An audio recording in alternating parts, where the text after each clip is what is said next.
Okay, as you guys can tell, I am not there today. I'm taking the newspaper and yearbook editors to Iowa City. Your assignment is the Cask of Amontillado comprehension questions. They're on your ebook on page 381. They're numbers 1 through 10. I wanted to go over these really quickly with you so you'd have a little bit better idea what you're going to be doing. Okay, questions 1 through 4 are the comprehension questions. And you can answer these with 1 or 2 sentences. They're pretty simple. They just kind of ask you about events in the story. Numbers 5 through 10 are your text analysis questions. These are a little bit harder. You need to answer these with 3 to 5 sentences each, except for number 5 here, which we're going to talk about in just a second. Number 5 asks you, what kind of man is Montresor? Think of 3 character traits that you can infer or predict from his words and actions. You're going to write over here on this side those character traits that you see. Okay, and then on this side, this is where you have words or actions, so things that he says or does that show that trait.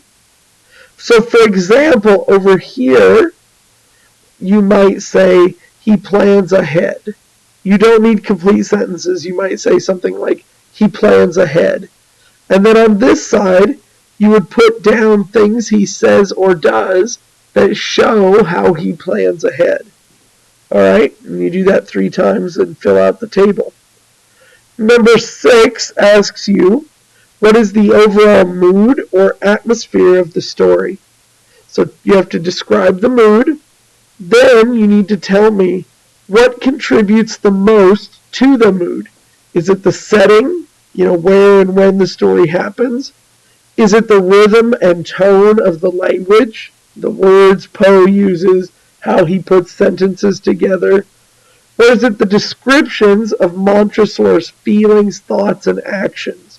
Okay, which is it that contributes the most to that mood? Okay, and don't forget to provide details from the story to support your opinion. Scroll down, you get to number 7.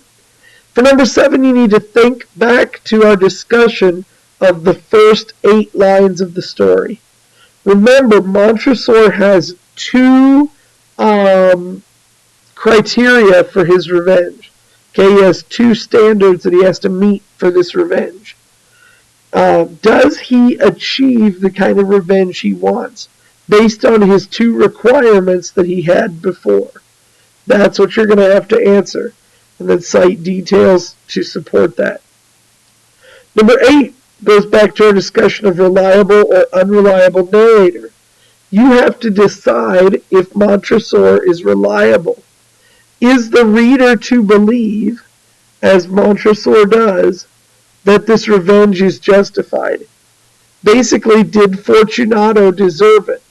Okay, is Montresor reliable? Is he telling us the truth? Number 9 is dramatic irony. You need to identify an example of dramatic irony from the story. A time when you, the reader, knew something that the characters in the story didn't. Then the second part asks you, what is that effect on the, how does that affect your experience as a reader? How does it make you feel when you know something that the characters in the story don't? Okay, number 10, this is the $1 million question. You need to read the story behind the Cask of Amontillado. It's on page 380. It's about a page-long little article. It talks about the historical, real-world event that inspired Poe to write this story. Okay, it's a really cool little article. I think you'll like the behind-the-scenes look. And then what you need to answer here is how similar are those 2 accounts. Okay, so the real-world story and then Poe's story, how much do they match up? All right, that's what the question is there. So that is your assignment, questions 1 through 10. This will be due on Monday. So remember, if you have any questions, you can email me.